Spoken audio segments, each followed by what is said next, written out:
Welcome back to the session of requirement prioritization techniques, and today we would be continuing with the next two techniques, which is KANO and user story maps. So let's get into it.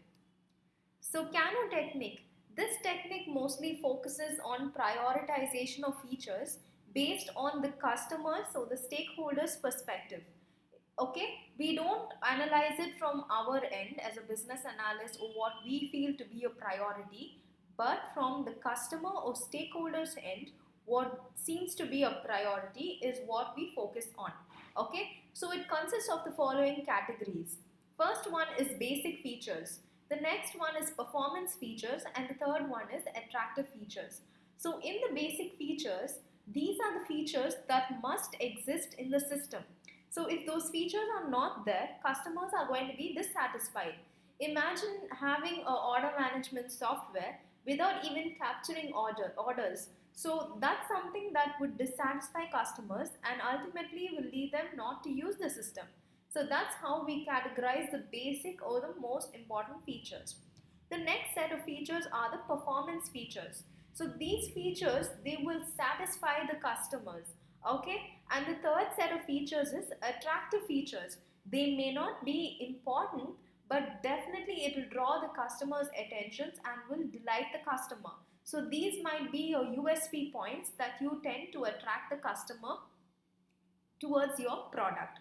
So the next one is, we'll take up the case study that we had before that.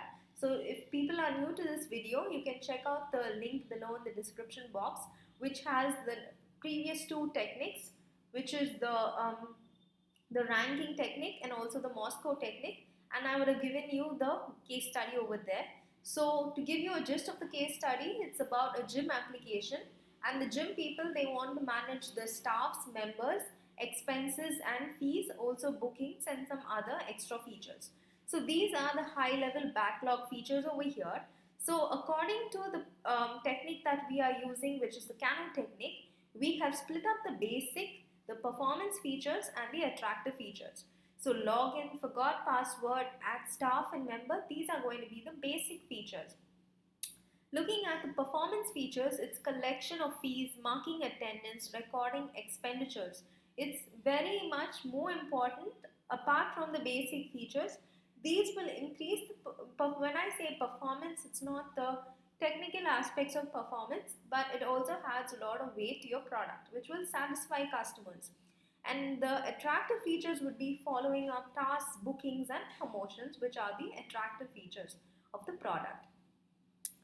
So the next one is the user story mapping. So the user story map is nothing but a visual representation of the product backlog, okay? Rather than having a very traditional backlog in your Excel or in any other documentation, this is a visual representation of your product backlog. And the user story mapping, this employs the concept of user stories which communicate requirements from the perspective of the end user. So user stories are nothing but requirements from the end user in a layman's communication language. So whenever you view this user story map, you would get to know the different user stories from your product backlog. And this user story map, it consists of activities or otherwise called as epics and user stories or tasks. So let us see how a user story map is. So this, for our use case, this is a high level user story map which has the activities or the epics. So the epics would be user management, task management and payments.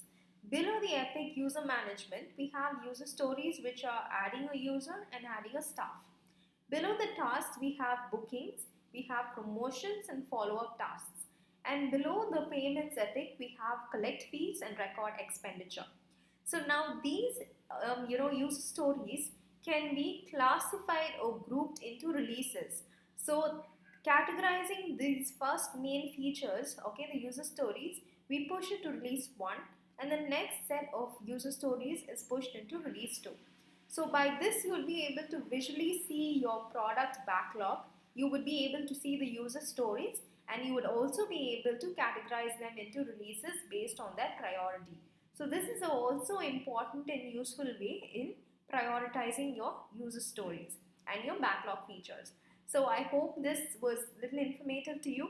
So if you found this useful, please do give this video a thumbs up, and if you haven't subscribed to this channel, please do subscribe to this channel and also do share your feedbacks. Thank you.